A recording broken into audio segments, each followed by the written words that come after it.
Olá, sejam bem-vindos, sejam bem-vindas. Eu sou o professor Guilherme Hartmann. Estamos aqui para tratar da prática processual, no seio do direito constitucional, a prática processual constitucional.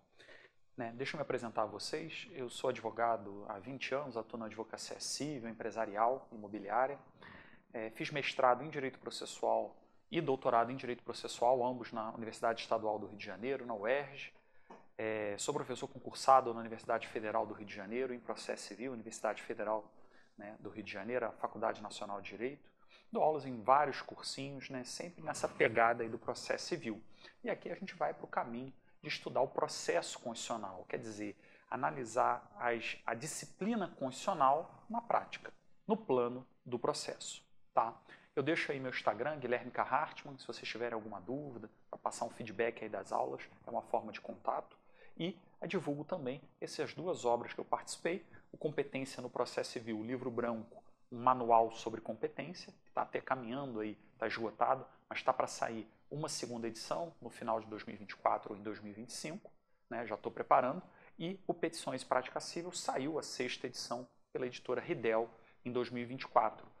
É um livro prático, que tem peças com comentários. O Rodolfo Juiz e eu, Guilherme Advogado, somos irmãos, a gente fez uma tabelinha aí, um livro comentado sobre prática processual, não é apenas a peça.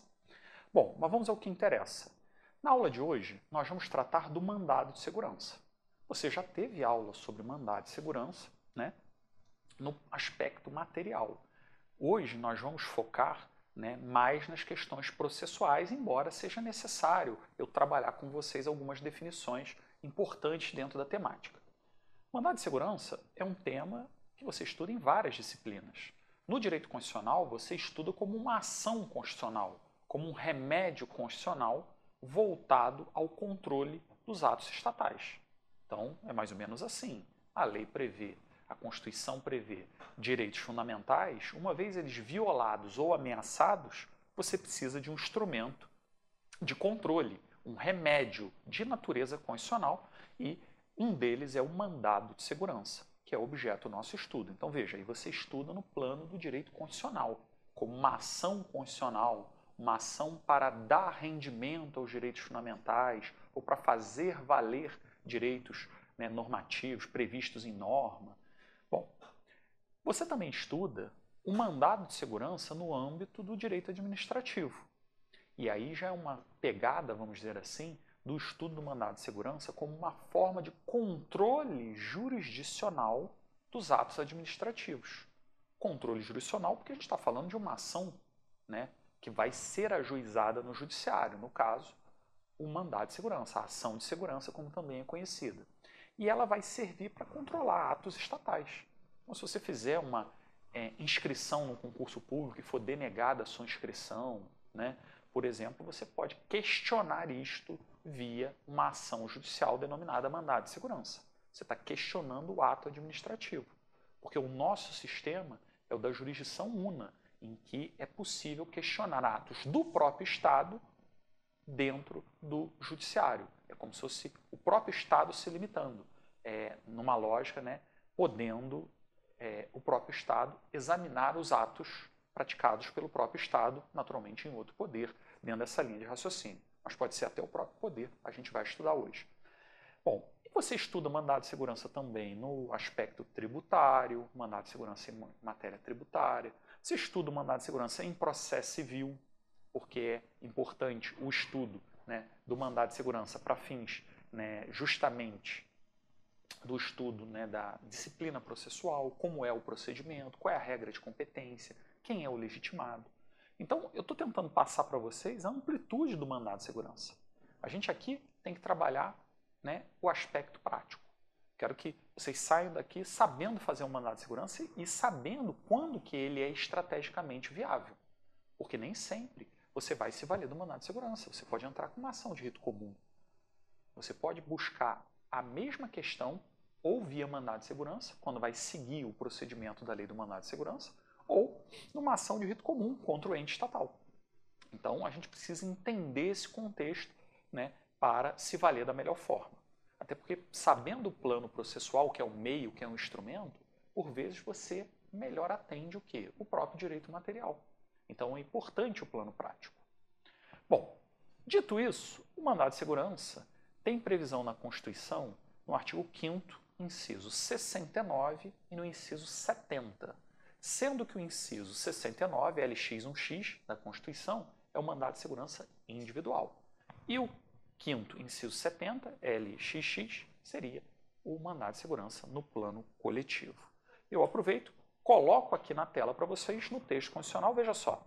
Conceder-se-á mandado de segurança para proteger direito líquido e certo, a gente tem que entender o que é o direito líquido e certo, é uma questão processual, não amparado por habeas corpus ou habeas data. Então, veja, o habeas corpus é uma outra ação, né, objeto do nosso estudo aqui prático, mas é para tutelar o direito de locomoção, o habeas corpus. Já o habeas data é para tutelar o direito de informação, o direito, né, sobre seus próprios dados pessoais. A gente vai trabalhar melhor, né, essa ideia do habeas data também aqui no nosso curso. Então, dá para verificar que o mandado de segurança tem um aspecto residual aí do habeas corpus e do habeas data.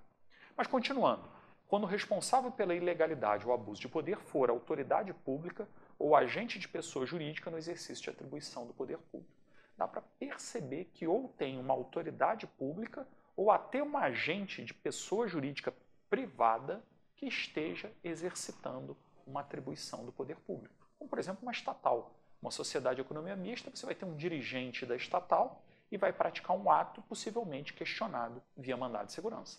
Em suma, tem o poder público ali. Tem o poder público ali e a ação constitucional do mandado de segurança vai ser para controlar esse ato estatal. Tanto pode ser um mandado de segurança individual, uma ação individual propriamente, quanto um mandado de segurança coletivo, que aí nós teremos legitimados específicos para a promoção, né, de uma ação em prol daquela coletividade. Aí vai ser objeto de estudo em separado.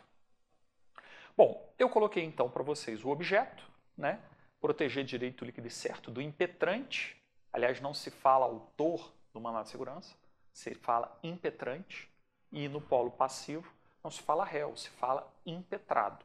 Ok? Impetrante e impetrado são nomenclaturas para a utilização das ações constitucionais como mandado de segurança. Ah, se você colocar autor, réu, ninguém vai mandar emendar a inicial por causa disso. Mas é bom a gente se utilizar da terminologia correta.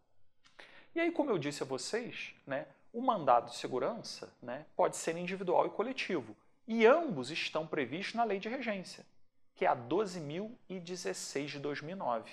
A Lei 12.016 de 2009 é a Lei do Mandado de Segurança. Ah, alguns chamam a nova Lei do Mandado de Segurança. Não, mas já tem muitos anos, né? Já tem mais de 10 anos aí em cima disso, mais de 15 anos. Por quê? Então, você não deve chamar mais de nova Lei do Mandado de Segurança. É a lei vigente, pronto. Mas essa lei de 2009, a 12.016, ela substituiu um decreto antigo de 1951 e basicamente positivou na norma tudo aquilo que a jurisprudência já aceitava. O pessoal até brincou a doutrina, né, que era uma lei que já nascia velha, porque os entendimentos já eram correntes na jurisprudência. Teve até autor que fez uma comparação, né, da Lei 12.016 de 2009 na época com aquele filme do famoso ator Brad Pitt, aquele curioso caso de Benjamin Button, que o ator nasce velho. Né? Por quê? Porque a Lei do Mandado de Segurança já nascia, né, sem nenhuma novidade, já nascia já com os entendimentos esmiuçados previstos em norma. Só uma curiosidade nesse aspecto. Agora, tanto a lei aqui quanto a própria Constituição, eu passei para vocês os dispositivos, trazem a possibilidade do mandado de segurança individual e o mandado de segurança coletivo. Quais são as características básicas para você diferenciar uma hipótese da outra? Bom, o MS individual é uma ação individual. Então, tem duas características aqui que a gente poderia colocar. Primeiro, a legitimidade ordinária. Ordinária é comum. Legitimidade ordinária é a ideia de que o impetrante, o autor do mandado de segurança, ele vai em nome próprio defender direito próprio. Ele vai ajuizar a ação, ele é impetrante, ele ocupa o polo ativo para defender o próprio direito. Isso é comum no MS individual. Agora, no mandado de segurança coletivo, a legitimidade já é diferente. Quando alguém vai em nome próprio defender direito alheio, defender direito da coletividade.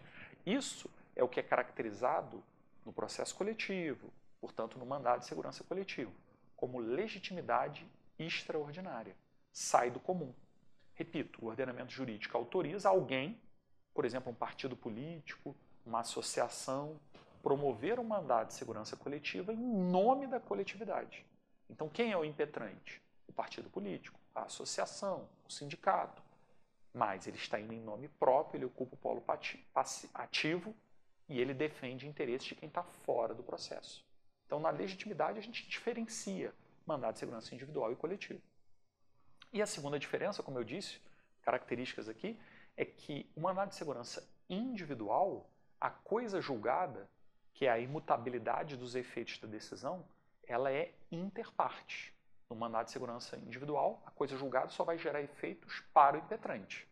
Diferentemente no mandado de segurança coletivo, que a coisa julgada vai gerar efeitos, por exemplo, ultrapartes, atingindo o grupo, categoria ou classe ali envolvido. Então, isso é para você diferenciar uma ação individual de uma ação coletiva e, consequentemente, o mandado de segurança individual do mandado de segurança coletivo, lembrando que nós teremos aulas específicas aqui sobre o mandado de segurança coletivo. Bom, mas vamos continuar. Quais são os requisitos para o MS? Imagina, você vai impetrar um mandado de segurança. Que requisitos você tem que se preocupar? Primeiro deles, o direito líquido e certo. E direito líquido e certo é requisito processual. Requisito do plano do processo. Você sabe o que significa o direito líquido e certo?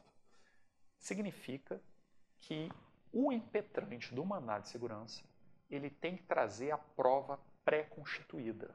Prova pré-constituída, o que é isso? É que os fatos que embasam o seu direito, eles têm que estar provados por documentos. A prova pré-constituída, os fatos que embasam o direito que você está pleiteando, eles têm que estar provados por prova documental. Aliás, a doutrina costuma dizer que o mandado de segurança é um procedimento documental. Como assim? Os fatos são provados por documentos. No âmbito do mandado de segurança, não cabe, veja só, prova testemunhal, produção de prova testemunhal, marcar uma audiência para ouvir uma testemunha, não cabe nesse rito. Esse rito é sumário dentro desse aspecto. Não cabe prova pericial. Veja, não cabe uma dilação probatória. Isso não é adequado ao rito do mandado de segurança. Então, só para dar um exemplo a vocês, se você vai renovar a carteira de habilitação de trânsito, né, para você dirigir, e for negada a renovação em razão por uma questão de vista que você não está enxergando bem, o mandado de segurança não é a via própria para você questionar esse ato administrativo. Por quê? Porque vai ser necessária uma prova pericial para demonstrar se você enxerga ou não enxerga. E o MS não serve para tanto. Você teria que entrar com uma ação de rito comum contra o poder público, onde o rito permite a produção de prova. O mandado de segurança é para a ação ser rápida, quando os fatos já estão provados por documento. E aí eu passo aqui o slide para você perceber o seguinte. Olha que curioso. Se você perguntar para um leigo o que é direito líquido e certo, leigo eu digo alguém que não é estudante de direito. Ele vai certamente falar que direito líquido e certo é aquele direito cristalino, inconteste, que não pairam dúvidas. Mas não é bem isso, não. Para nós, direito líquido e certo não é isso. Direito líquido e certo, repito, é a ideia da prova pré-constituída. É o fato devidamente provado por documento. Veja, o que eu quero dizer é que o direito pode ser super intrincado, super complexo no âmbito do mandado de segurança. Direito líquido e certo não é um direito assim, tem uma súmula vinculante e acabou. Não é isso. Tá? Direito líquido e certo pode ser controvertido. Mas desde que os fatos que escorrem aquele direito que você está pleiteando, para você se demonstrar estar dentro da situação de um postulante daquele direito, está tudo provado por documento. Aí, mesmo que o direito seja difícil, mesmo assim cabe o mandado de segurança. Veja a súmula 625.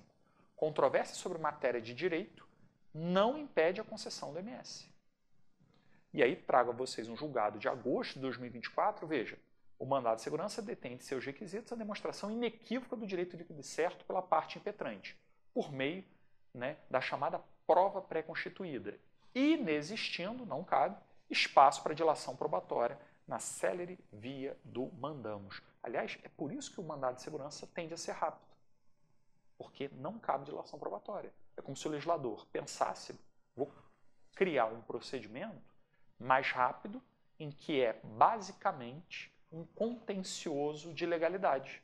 Basicamente um contencioso sobre a interpretação de direito. E não sobre valoração da prova, porque a valoração da prova tem que estar em documento. Se não tiver, o juiz extingue o mandado de segurança e você é forçado a entrar depois com uma ação de rito comum. Entendido? Então, direito de certo é requisito documental. Quando você for fazer seu MS, né, eu sugiro até que coloque um subtópico, né, do direito líquido e certo, demonstrando que os fatos estão provados por documento. Né? Cito o fato A, documento anexo. Cito o fato B, documento anexo. Porque não há espaço para dilação probatória. De outro modo, a gente está numa visão prática. No seu mandado de segurança, você até pode protestar, ao final, pela juntada de outros documentos para complementar a documentação. Até pode. Até pode complementar, juntar um documento no curso do MS, isso não há dúvida. Agora, protesta por todos os meios de provas admitidos em direito, na verdade, ele não tem cabimento no mandato. Você não vai requerer prova testemunhal, prova pericial. Né? Você simplesmente tem que requerer a produção de provas cabíveis dentro da seara daquele procedimento. Então, tenha atenção com isso. Bom, segundo requisito, prazo decadencial de 120 dias, artigo 23 da Lei do MS, a Lei 12.016 de 2009. E aí eu preparei para vocês esse slide aqui, veja só. Primeira coisa, esse prazo de 120 dias para impetrar o MS é tido como um prazo constitucional, porque poderia ter alguma discussão, né? Será que a lei infraconstitucional pode colocar um requisito, um obstáculo para que o impetrante se valha de uma ação constitucional, que está no rol de direitos e garantias fundamentais, que é cláusula pétrea? Será que a lei pode colocar uma limitação? E o Supremo, há muito tempo, nessa súmula 632, editou que é constitucional, sim, né, colocar um prazo para ter direito a esse procedimento. E eu utilizei a expressão correta, porque o que você poderia ficar na dúvida? Se perde o prazo de 120 dias, eu perdi meu direito? Não é isso. Se passar o prazo de 120 dias do artigo 23 da Lei do MS, você só perdeu o direito ao procedimento especial do mandado de segurança. Você só perdeu o direito ao procedimento do mandado de segurança. Mas você não perdeu o direito em si. A questão de fundo você ainda pode questionar numa ação judicial adotada o rito comum. É o sentido do artigo 19 da Lei do Mandado de Segurança combinado com a súmula 304. Veja a súmula 304, está na tela. Decisão denegatória de mandado de segurança, não fazendo coisa julgada contra o impetrante, não impede o uso da ação própria. Cuidado com essa expressão, né? Denegar a segurança. E quando você entra com o MS, você quer que seja concedida uma segurança, uma proteção, uma ordem. Se for denegado, é porque o impetrante perdeu. Mas você tem que examinar se essa denegação é no mérito ou sem mérito. Denegação no mérito, o juiz examinou e verificou que o impetrante não tinha direito. Aí, se não tiver recurso, vai transitar em julgado, no mérito. Agora, se você entra com mandado de segurança e, por exemplo, se verifica um desrespeito ao prazo, foi expirado o prazo de 120 dias, aí, por mais que seja uma decadência aqui, o entendimento é que especificamente será uma extinção sem mérito, uma extinção no sentido de que você apenas perdeu o procedimento. A questão de fundo não foi examinada. Então você pode sim entrar com uma ação de rito comum, não mais MS, porque você perdeu o direito ao procedimento especial, mas você pode entrar com uma ação de rito comum pedindo a mesma coisa, só que aí segue o rito comum. Ok? Bom, o que mais eu falo para vocês de prazo? Porque eu acho que esse é um fator importante, né? Essa primeira ideia, né? Perdi o prazo do MS, né? Conta o prazo de quando você é comunicado da decisão, por exemplo, você foi intimado, saiu publicado no Diário Oficial, você vai ter 120 dias. Perdeu o prazo, você só perdeu o rito especial do MS. Agora, uma outra questão que poderia ser colocada é essa previsão aí do prazo do mandado de segurança. 120 dias, conta em dias corridos ou conta em dias úteis? Bem questão processual, né? E eu estou trazendo a vocês um julgado aí de 2019, na parte de baixo do slide, veja, STJ, Superior Tribunal de Justiça, Agravo interno, nos embargos de declaração, no recurso em mandado de segurança, essa sigla, né? A GNT, nos EDCL, no RMS, 58.440 do Rio de Janeiro, dizendo que o prazo do mandado de segurança é decadencial e, como tal, não possui natureza de prazo processual. Então veja, mas é para ajuizar uma ação, vai ter uma repercussão no processo? Sim. Mas como é para impetrar o mandado de segurança, aí é correto a gente falar tecnicamente, né, que é um prazo de direito material. Prazo de decadência ou prescrição, lembrem, né? Prescrição e decadência é a matéria que você estuda no direito material, no direito civil, no direito tributário. Então, é um prazo de direito material. E aí, mesmo sendo contado em dias, por ser um prazo de direito material, você vai contar em dias corridos, não é em dias úteis. Tá? É o que diz esse julgado, é inaplicável o caput do artigo 19 do CPC. Você vai aplicar, a contrário senso, o parágrafo único do 219 do CPC, sendo um prazo de direito material, 120 dias corridos. Ok? Então, prazo do mandado de segurança, 120 dias, é tido como decadencial, uma decadência prevista em lei. Inclusive, o julgador pode conhecer de ofício, né, se ultrapassado o prazo e você impetrar depois. Artigo 487, inciso 2 do CPC, artigo 210 do Código Civil, são artigos que trabalham que a decadência pode ser reconhecida de ofício. E uma vez reconhecida, né, 120 dias contados em dias corridos, como eu disse, por ser prazo de direito material, e uma vez reconhecido, você tem a extinção do mandado de segurança, mas não te impede de promover a ação correta. Entendido? Então, é um outro tema aqui que eu destaco para vocês, o prazo para entrar com o mandado de segurança. E terceiro requisito aqui que eu coloco em específico do mandado de segurança. Você tem que ter um ato coator comissivo ou omissivo. Comissivo, decorrente de uma ação. Omissivo, decorrente de uma omissão, um não agir. Tá? Então, esse ato coator é que fere o seu direito. Você tem que indicar um ato de autoridade, né, de um agente público ou de um agente privado agindo por delegação do poder público, mas você tem que indicar justamente esse ato coator, ou seja, uma decisão administrativa que você está, ora, a impugnar. E essa decisão administrativa é o ato coator. Esse ato coator foi praticado por uma autoridade coatora. Você, no mandado de segurança, você tem que indicar quem é a autoridade coatora. Bom, vamos na lei do mandado de segurança, né? Eu vou colocar aqui para vocês a lei 12.016 de 2009 e o artigo 6º, parágrafo 3º, veja, considera-se autoridade coatora aquela que tenha praticado o ato impugnado ou da qual emane a ordem para sua prática. Então, a linha de raciocínio é a seguinte: autoridade coatora é quem tem poder de decisão. Poder para mandar praticar o ato e poder para mandar, né, ele ser desfeito.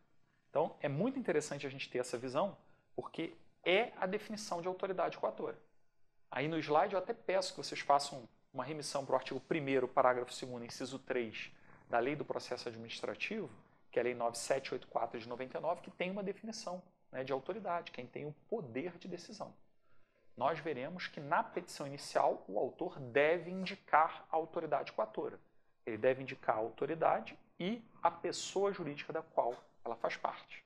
Então, por exemplo, um comandante do Exército praticou um ato de convocando a se apresentar de forma equivocada, ou você cumpriu um ano de serviço militar, ele mantém você no cargo, né, cumprindo ali o munus público, né, de servir.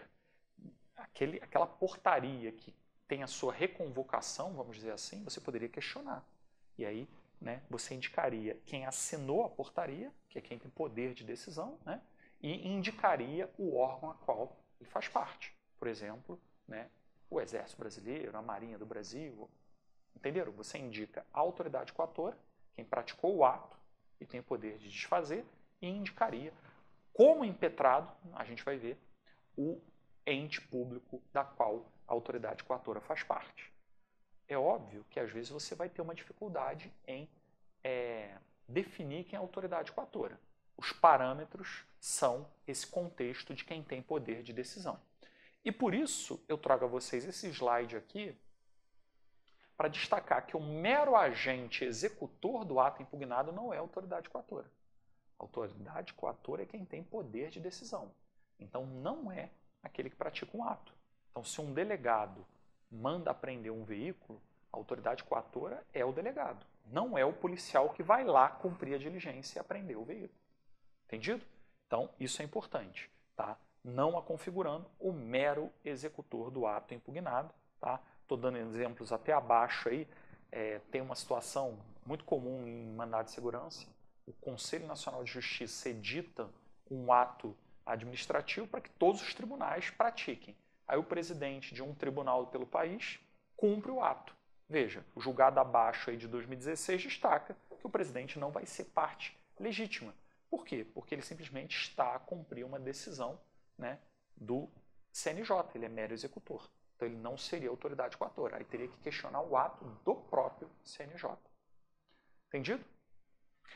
Bom, e aí, nesse final aqui, eu queria destacar a vocês o seguinte.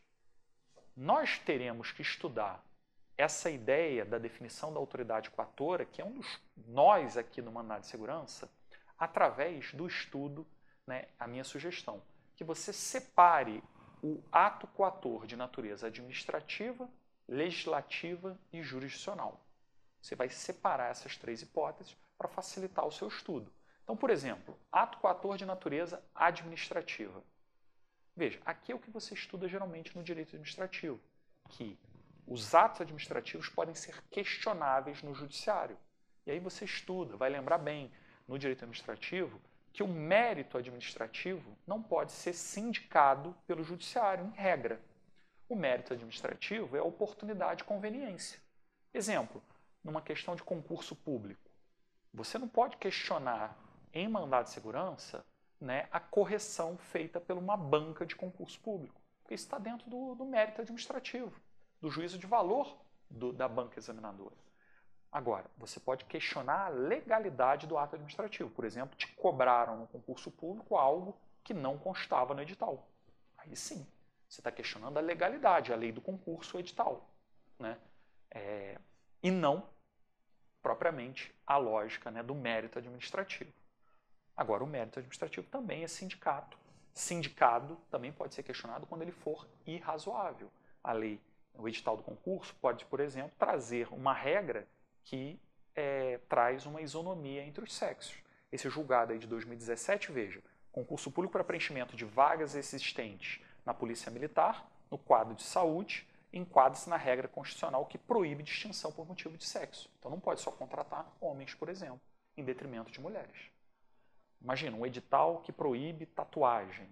Essas questões poderiam ser questionáveis no judiciário, porque aí você está questionando a razoabilidade do mérito administrativo, limites do mérito administrativo. Isso é possível de ser questionado. Agora, o mérito em si não é possível.